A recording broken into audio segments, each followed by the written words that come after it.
Ravi had lived on his small farm for many years. The land was quiet, green, and full of memories. His father had built the old wooden house, and now Ravi lived there with his wife Asha and their two children, Meera and Arjun. Life was simple, but it was peaceful, and that was enough for him. The farm was outside a small town where rules were slowly changing. A group of people had formed something called the Homeowners Association, or HOA. They wanted the whole area to look the same fences, same colors of paint, same gardens. But Ravi never cared about such things. For him, the farm was not just land. It was home, and it carried the soul of his family. One late afternoon, as the sun was setting, Ravi saw a car stop near his gate. A woman stepped out. She was dressed in neat clothes, holding a file of papers in her hand. Ravi had seen her before during town meetings. Her name was Nina, one of the leaders of the HOA. She walked quickly toward the gate, her steps firm, as if she owned the place. Ravi wiped his hands on his shirt and came forward. "Evening," he said politely. Nina didn't return the smile. She glanced at the old wooden gate, the small patches of wildflowers growing near the fence, and then at Ravi himself. "This property is not following the new guidelines," she said sharply. "Your fence is too high, the paint is peeling, and your yard is messy." Ravi raised his eyebrows. "This is a farm," he replied calmly. "We grow food here, not just flowers. The fence keeps the animals safe." Nina pressed her lips together. "Rules are rules. Everyone else is adjusting. You cannot be the only one who refuses. It makes the whole neighborhood look untidy." At that moment, Asha came out carrying a basket of vegetables. She gave a small nod to Nina, then looked at her husband with worry. She had heard about the HOA causing trouble for others. Ravi's little daughter Meera peeked from behind her mother's dress, curious about the visitor. Nina noticed and frowned. "If you don't follow the rules, I'll have no choice but to report you," she said coldly. The word stung. Ravi tried to remain calm. "This land has been in my family for generations," he said slowly. "I respect your work, but I cannot change the farm into something it is not. Please understand." But Nina only gave a short laugh. "If you don't listen, you'll regret it," she warned, and turned back to her car. The sound of her heels on the gravel echoed in Ravi's mind long after she left. That night, Ravi sat on the porch while the crickets sang in the fields. The stars shone bright, but his heart felt heavy. Asha joined him, placing a hand on his shoulder. "She won't leave us alone," she whispered. Ravi sighed. "I know. But I cannot let them take away the spirit of this place. My father planted every tree here. My mother watered these flowers. If we lose this, what will we have?" Meera and Arjun came out, sleepy-eyed. They sat beside their father. "Is that lady going to take our farm?"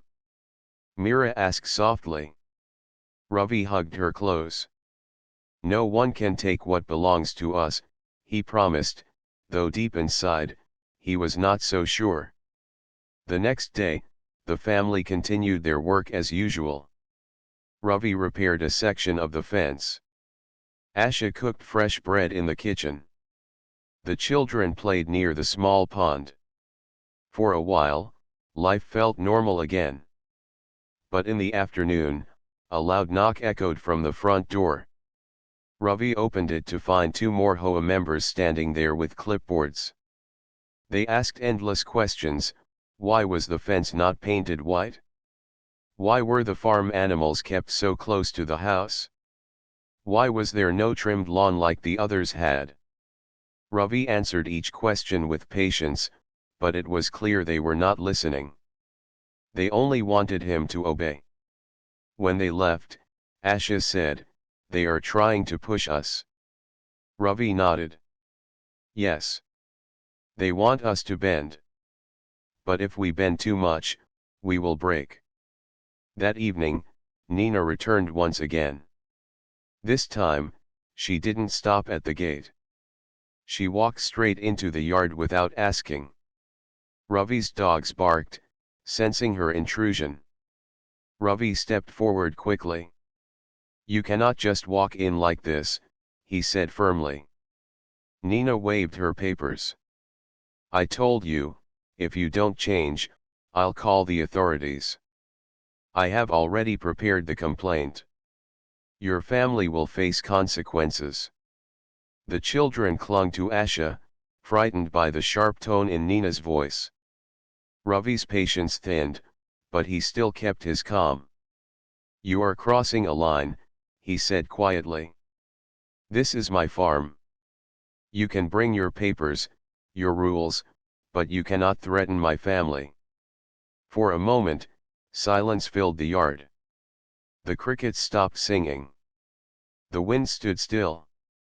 Nina's eyes narrowed, but she turned away. "We'll see," she muttered, heading back toward her car.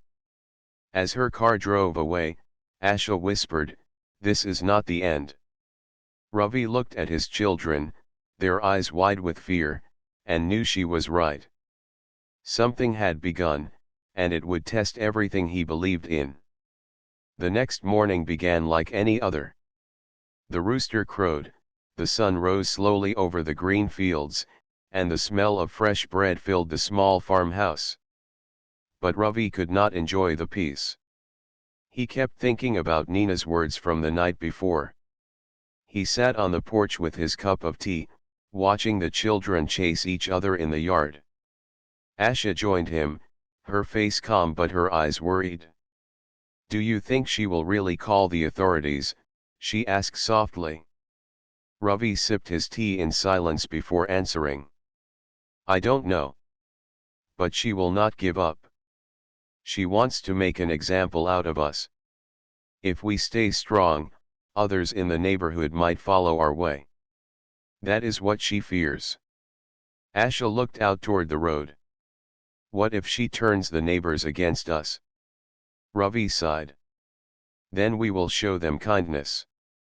We will not fight with words. The truth will protect us." But deep in his heart, he felt the weight of coming trouble. By midday, Nina returned again. This time, she did not come alone. 2 other HOA members stood beside her, holding more clipboards. They looked at the farm with sharp eyes, writing notes about every little thing they found. "The barn is too old," one of them said. "The animals are too close to the house," the other added. "The paint is not approved color," Nina declared. Ravi kept calm. "This is a farm, not a city house. These rules do not fit here." Nina's voice was cold. "If you don't follow the rules, you'll face fines. And if fines don't work, the law will." Asha stepped forward, her voice steady. "Why do you want to punish us? We have harmed no one. We work hard, we raise our children, and we take care of this land. Why can't you let us be?" For a second, Nina's face softened, but then she straightened her back. "Rules keep order. If one person breaks them, everyone will think they can break them too. That cannot happen." Ravi clenched his jaw but stayed silent. He knew anger would only make things worse. The visitors finally left, leaving behind a trail of unease. Later that evening, Ravi's neighbor, an old man named Hari, came to visit. He carried a small bag of fruit from his garden. Sitting on the porch, he shook his head. "I heard what happened," Hari said. "They came to me last week too. They wanted me to cut down my mango tree because it was too tall. Imagine that. A tree too tall. Ravi gave a tired smile. Did you listen to them? Hari laughed softly. I told them that tree is older than me. If they want it gone, they must cut me first. They walked away. Asha chuckled, but Ravi's face stayed serious. They won't leave us so easily. Nina is determined. Hari leaned closer. Be careful, Ravi. She has influence. Many people fear her. But don't give up. If you lose this farm, it will break your heart. The words stayed with Ravi long after Hari left. Days passed, and the tension grew heavier. Letters began arriving in the mailbox. Each letter carried warnings, violation of rules, immediate action required, final notice. Ravi placed them in a wooden box, unopened. He didn't need to read them to know what they said. The children noticed the change too. Mira asked one evening, Papa, why does that lady keep coming? Doesn't she see we are happy here? Ravi hugged her tightly. Some people think happiness comes only when everything looks the same. But true happiness is different. It is in the soil, the air, the love we share. Don't be afraid. Mira nodded, though her eyes still showed worry. One evening, as the sky turned orange, Ravi was repairing the fence when he heard voices near the road. He saw Nina talking to two other neighbors. They pointed toward his farm, shaking their heads. Ravi felt a sting in his chest. Were they turning the community against him? Asha came to his side. Ignore them, she said gently. We cannot control what others think. We can only live true to ourselves. But Ravi could not shake the feeling of being surrounded. That night, a storm came. Heavy rain poured down, the wind howled, and thunder shook the sky. The old roof leaked, and Ravi worked late into the night to place buckets and cover the weak spots. Despite the storm, he felt some relief. Nature was wild, untamed, and free. It reminded him of why he loved this land. The next morning, as the rain stopped, Ravi stepped outside to check the damage. To his shock, he found fresh papers nailed to his fence. They were official notices from the HOA, threatening heavy fines and legal action. Asha picked one up with trembling hands. They did this during the storm, she whispered. Ravi's eyes hardened. They crossed the line. The children stood behind their parents, watching silently, sensing the weight of the moment. The farm, once a place of peace, now felt like a battlefield not of weapons, but of wills. Ravi knew the real fight had only just begun. The storm had passed, but its mark stayed on the land. The ground was wet, the barn smelled of damp hay, and small puddles shone in the morning sun. Yet the real storm was not outside, it was in Ravi's heart. He stood by the fence, looking at the papers nailed by Nina and her group. The letters were sharp, the words cruel, as if they wanted to cut through his spirit. Asha came beside him, placing a hand on his arm. You cannot ignore this forever, she whispered. I am not ignoring it, Ravi replied quietly. I am waiting. Sometimes silence is stronger than words. But maybe it is time to speak. Mira and Arjun watched their parents, their young faces full of confusion. Papa, Arjun asked, why don't they like our farm? We are not bad people. Ravi knelt and held his son close. They don't hate us, my boy. They just don't understand. Some people fear what is different. But remember, this being different is not wrong. The boy nodded, though the weight of the problem was too big for his young heart. Later that week, the town held a community meeting in the small hall near the market. News spread quickly that the HOA would bring up Ravi's farm. Many neighbors were curious, and the hall filled with people. Some came out of support, some out of fear, and some only to see what would happen. Ravi had not planned to attend, but Asha insisted. "If you don't speak for us, who will?" she said. So he dressed in his simple clothes, washed his hands clean of soil, and walked into the hall with Asha at his side. The children stayed with Hari, who promised to watch them. Inside, Nina stood at the front, her file of papers ready. She looked calm, confident, as if the decision was already in her hands. When she saw Ravi enter, her eyes narrowed slightly, but she said nothing. The meeting began. Nina spoke first, her voice strong and commanding. "This community must stay united. Rules keep us safe and make our homes valuable. But some refuse to follow. One example is the farm of Ravi and his family. His property does not match the standards.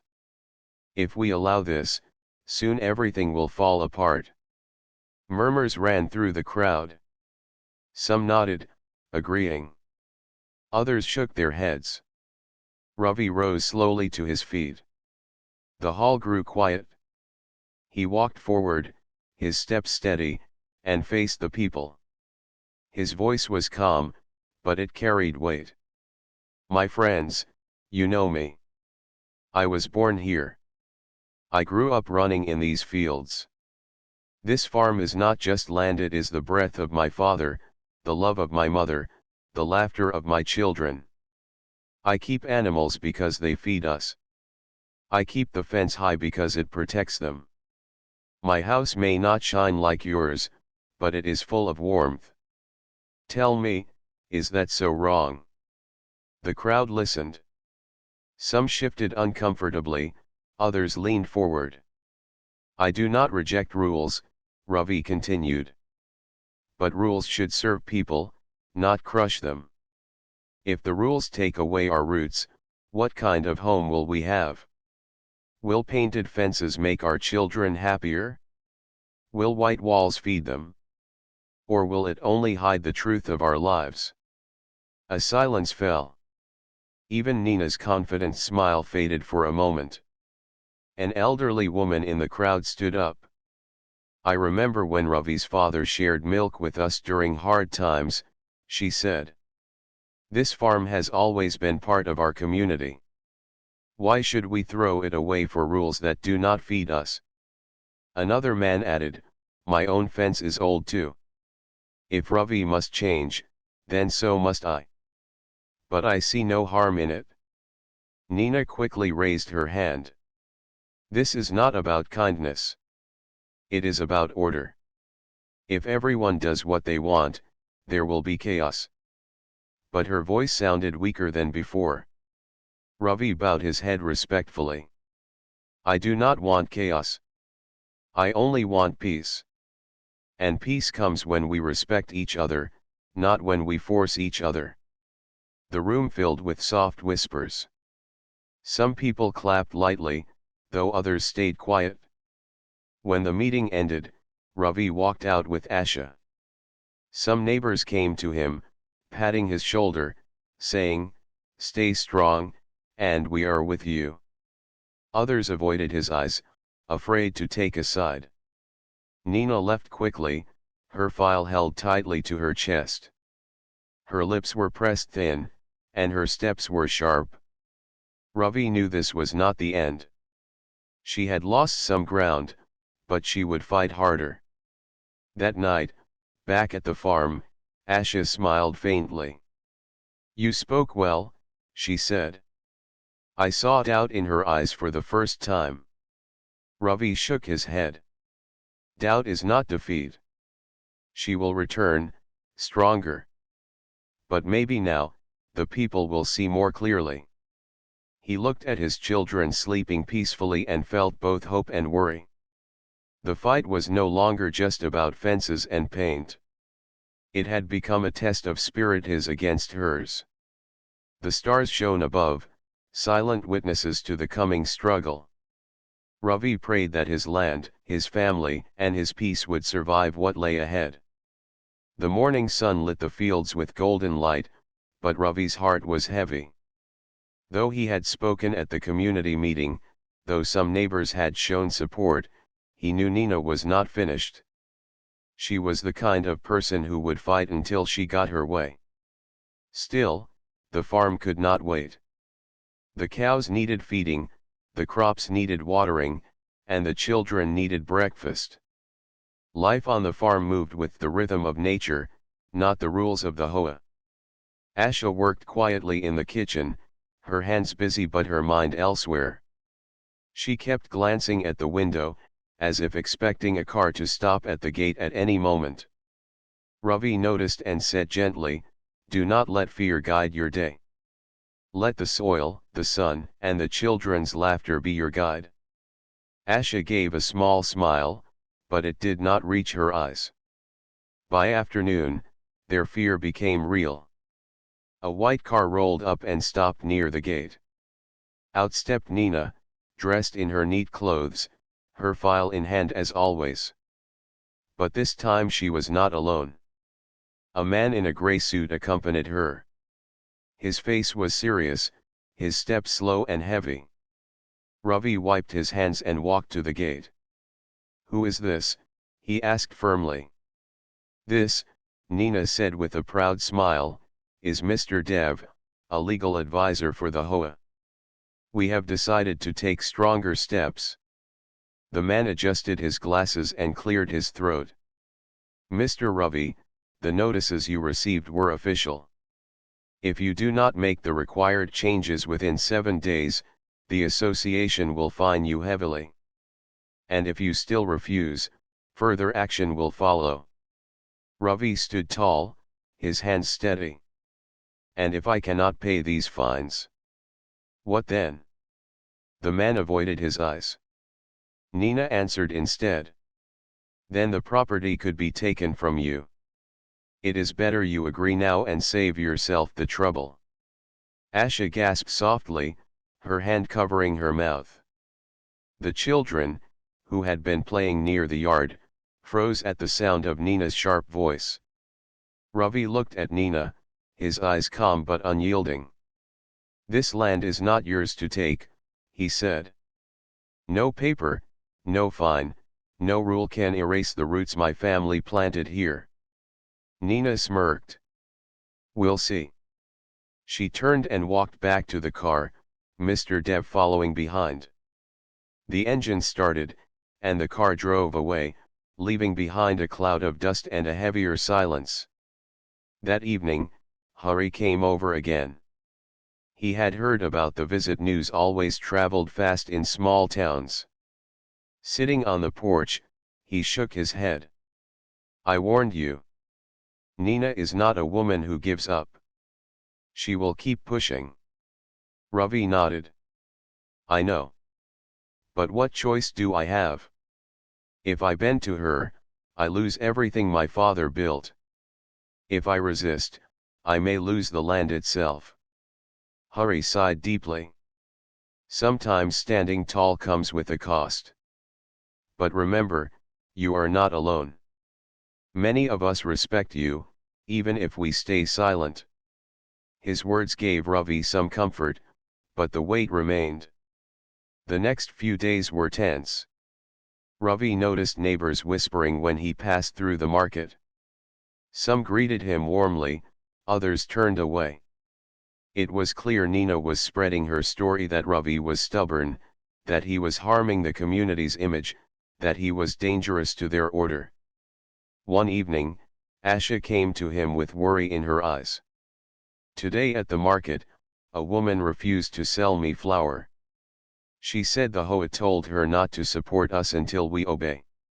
This is getting worse." Ravi clenched his fists but took a deep breath. "We cannot fight them with anger.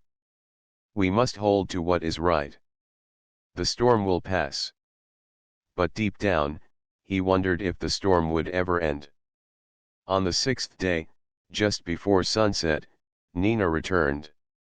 This time, she came alone. She didn't stop at the gate. She walked straight into the yard, her heels crunching against the gravel. The dogs barked, but she did not flinch. Ravi stepped forward quickly. I told you before, do not enter without permission. Nina held up a paper. This is your final warning. Tomorrow the fines begin. After that, you will face legal consequences. You have one last chance. The children clung to Asha, watching nervously. The setting sun cast long shadows across the yard, making the moment feel heavier. Ravi's voice was steady, though his heart beat fast. You have taken your power too far. This is my farm. This is my family. We will not be broken by your rules. For the first time, Nina's confident smile faded. Her eyes flickered with something anger, maybe, or doubt. She stepped back slowly, her lips pressed tight, then turned and walked away without another word. The sound of her car driving off echoed through the quiet evening. When night fell, the family sat together inside. The oil lamp flickered, casting soft light on their faces. Asha held Ravi's hand tightly. What will we do tomorrow? She whispered. Ravi looked at his children, their eyes wide with fear and trust. Tomorrow, he said softly, we will stand together. No matter what they bring, we will face it as a family. Outside, the crickets sang, unaware of the battle that hung in the air. The farm had always been a place of peace, but now it stood on the edge of a storm that was only growing stronger. The morning sun rose slowly over the farm, painting the sky with soft orange. But inside Ravi's heart, there was no peace. Today was the day Nina had promised the fines would begin. Today, the real battle would start. Ravi walked through his fields with heavy steps. The soil was damp from dew, the crops swayed gently, and the cows called out for their morning feed. The land was alive, yet his spirit felt burdened. Asha joined him, her scarf tied neatly over her hair.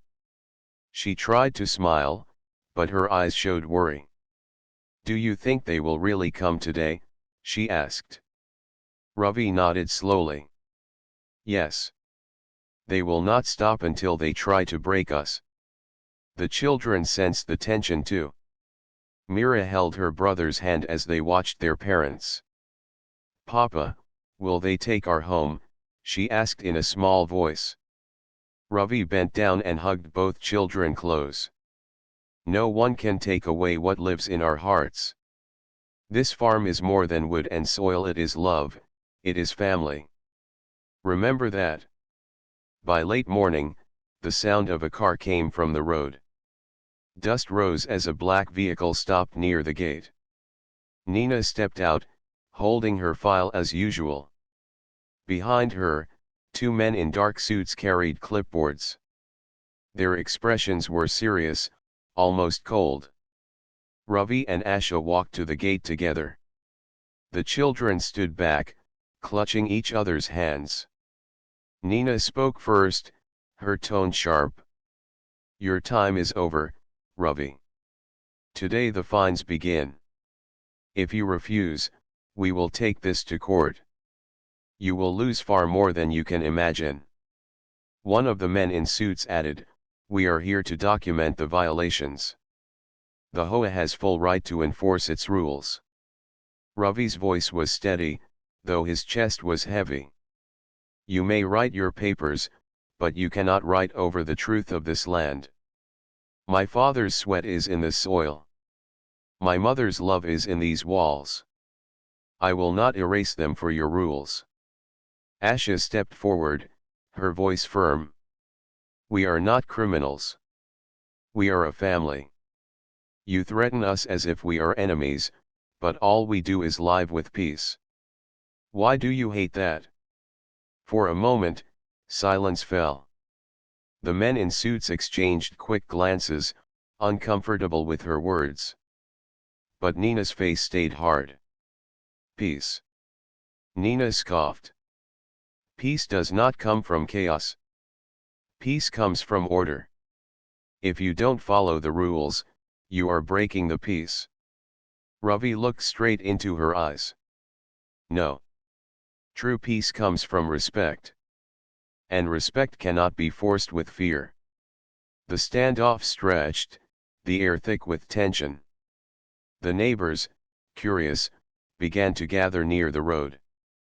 Some whispered, some shook their heads, others crossed their arms and watched silently.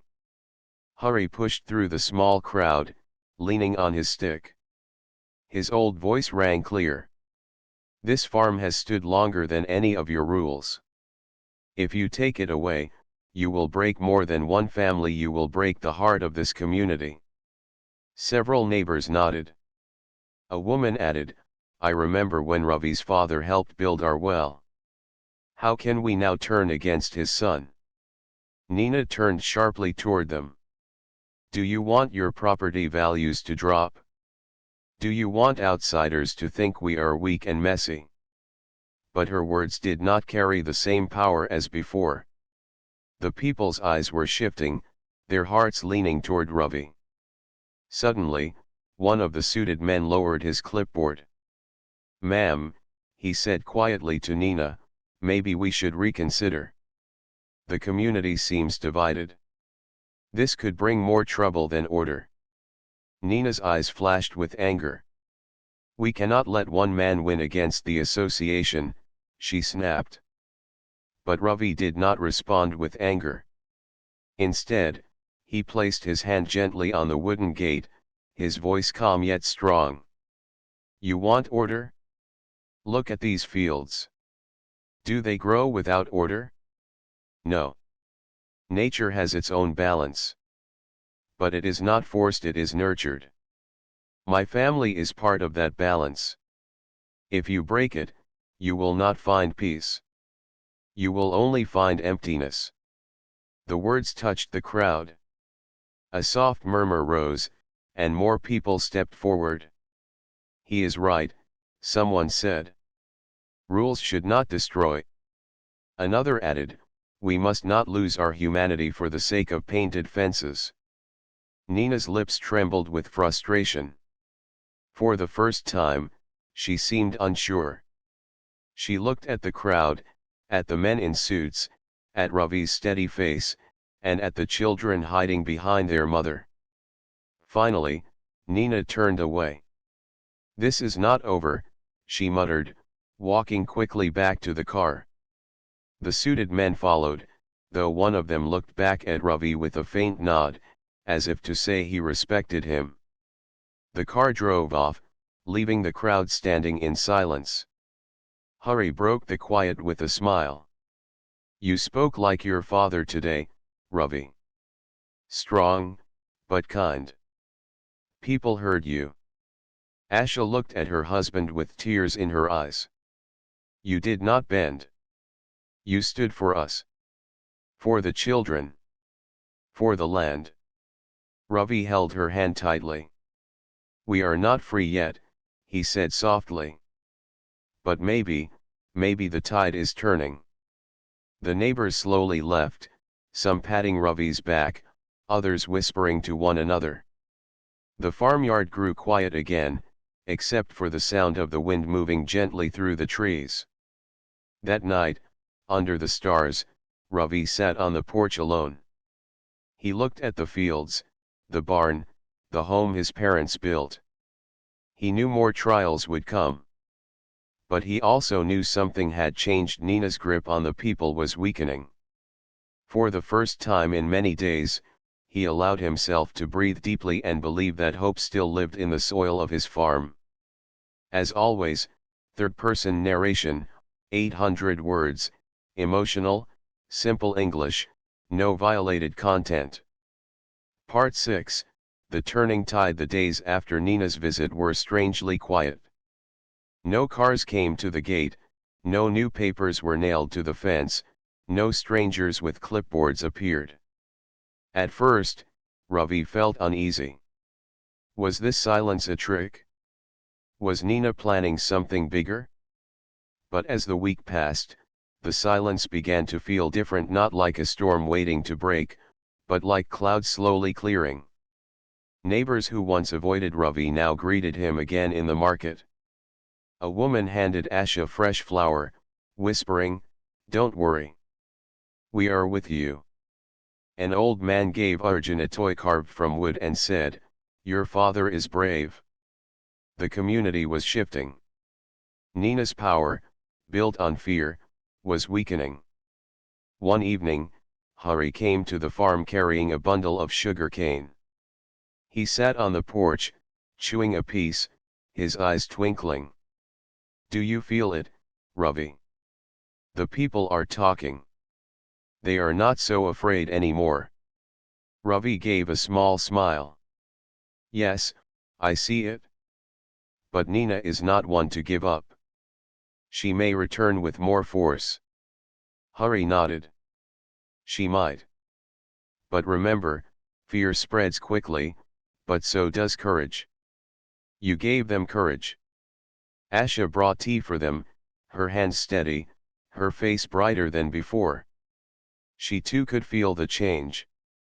2 days later, a letter arrived in the mailbox. But unlike the others, this one was not from the HOA. It was from the town council.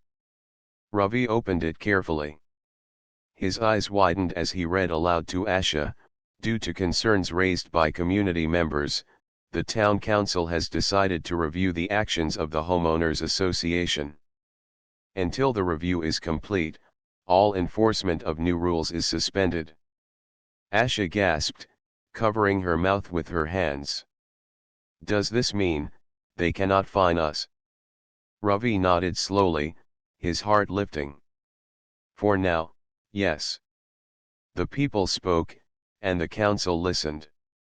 The children, hearing the news, clapped and danced around the room.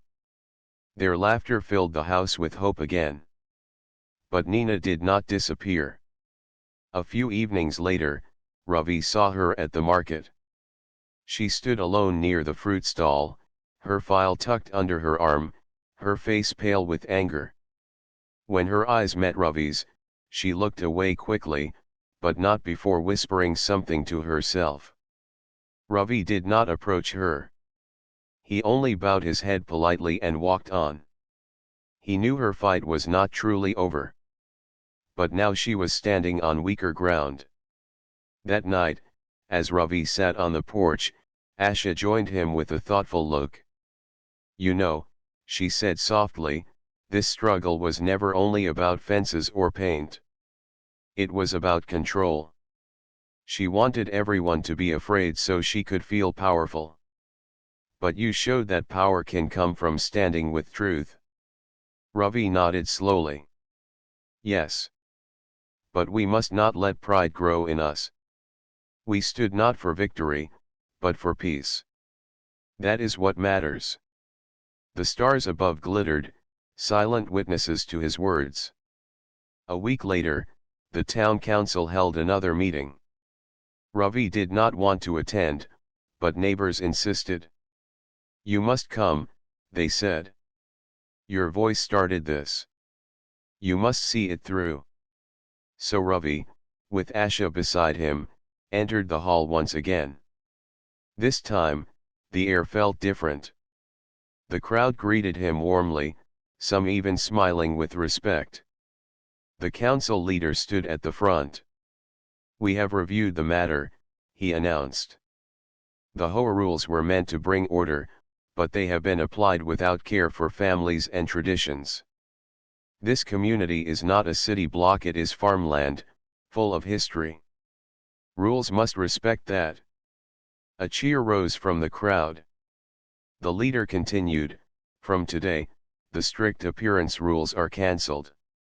Families may keep their homes as they are, so long as they do not harm others. We thank those who spoke bravely for what is right." The people clapped loudly. Some shouted Ravi's name, while others turned to Nina, who sat at the back with her arms crossed tightly. Her face was red, her lips thin, her eyes burning with frustration. She stood up quickly and left the hall without a word. When Ravi and Asha returned home, the children ran to them, asking, "What happened?" Ravi lifted Mira in his arms and said, "The council listened.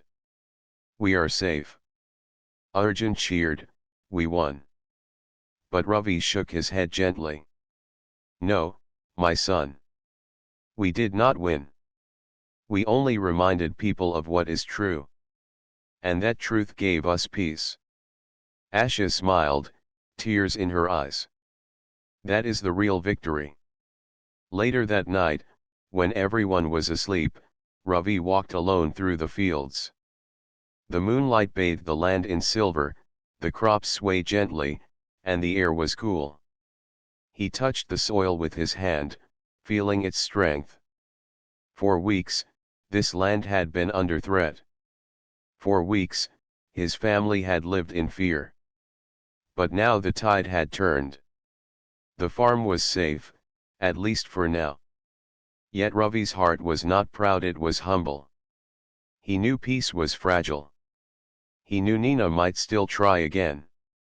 But he also knew that no paper, no rule, no threat could destroy the bond between land, family, and love.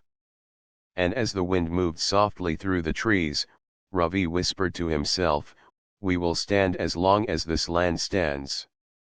The morning after the council's decision, the farm felt different. The air carried a softness, as if the land itself had taken a deep breath.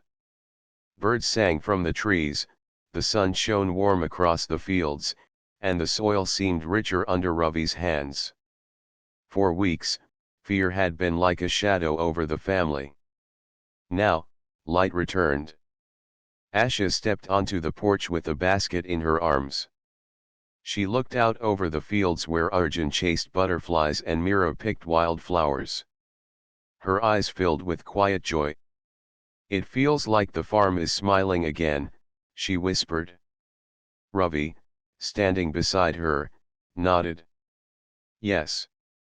The storm has passed. For now, we have peace." That day, many neighbors came to the farm. Some brought gifts: milk, fruit, baskets of grain.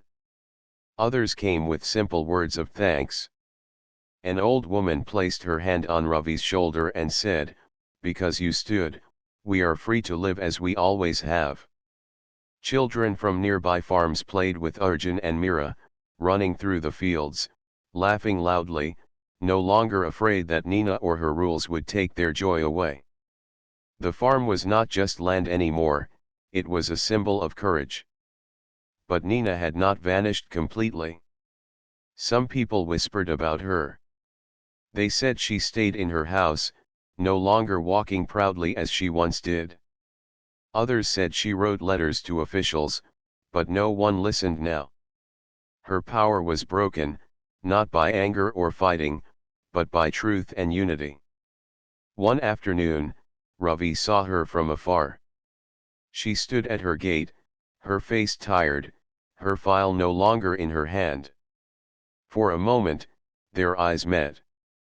There was no hate in Ravi's gaze, only calm. He gave a small nod, then turned back to his work. Nina looked down, her shoulders heavy. She was alone. Weeks passed, and life slowly returned to its old rhythm. The crops grew tall and green. The children's laughter echoed daily. Asha's cooking filled the house with warm smells of spice and bread. One evening, Ravi sat on the porch with Hari, sipping tea. The sun was setting, painting the sky with gold and red. Hari leaned back, smiling. "Your farm has become the heart of this place, Ravi. People look to you now." Ravi shook his head softly. "I am just a farmer. The strength was never mine alone. It was in the people, waiting to rise." Hari grinned. "Still, you lit the spark." The town council later invited Ravi to speak at a gathering. Though he was shy, he agreed. Standing before the crowd, he spoke simply, "We are families. We are neighbors. Rules should guide us, not chain us. This land feeds us, this land holds our stories. If we forget that, we lose more than crops, we lose ourselves. Let us always protect not just our land, but each other." His words were met with long applause. Some had tears in their eyes. Asha, standing at the side with the children, looked at him with pride. At home that night, Arjun asked, "Father, why did you speak if you do not like crowds?" Ravi smiled, pulling his son close. "Because sometimes we must do things not for ourselves, but for those who come after us. You, your sister, and the children of this village, you are the reason I spoke." Mira hugged him tightly, her small voice saying, "We will always remember." Seasons turned. The rains came, blessing the soil. Harvest followed, rich and abundant. The family worked together, their hands busy, their hearts light. Each grain they gathered felt like a reward for their struggle. During the harvest festival, the whole community gathered at Ravi's farm. They lit lanterns, shared food, sang songs, and danced under the stars. Laughter rose into the night, strong and free. Ravi stood among them, holding Asha's hand. He looked around at the smiling faces and thought, "This is what we fought for, not victory, but togetherness." One quiet night, when everyone slept, Ravi walked alone through the fields. The moon was bright, casting silver light over the land. He touched the tall crops gently and whispered, "Thank you." He was not speaking to anyone in particular, but to the land, to the stars, to the silent strength that had carried him through. He knew life would not always be easy. Challenges would come again, as they always do. But now he was not afraid. The farm was not only his, it belonged to the spirit of the community, to the love of his family, to the truth that no rule or paper could erase. As dawn came, the first light painted the sky pink and gold. Asha joined him in the field, her scarf fluttering in the breeze. She slipped her hand into his and said, "The new day has begun." Ravi looked at her, then at the children running in the distance, their laughter echoing. His heart swelled with peace. "Yes," he whispered. "And it will be a good day." And with that, the farmer who once stood alone now walked forward, surrounded by love, land, and the quiet strength of a community reborn.